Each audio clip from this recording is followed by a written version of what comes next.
मन्त्री तथा गृहमन्त्री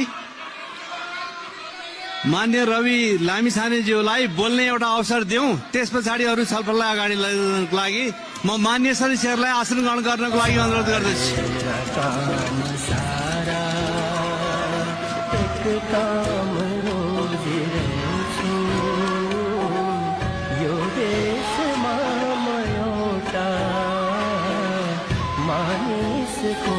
मान्य सदस्यहरू,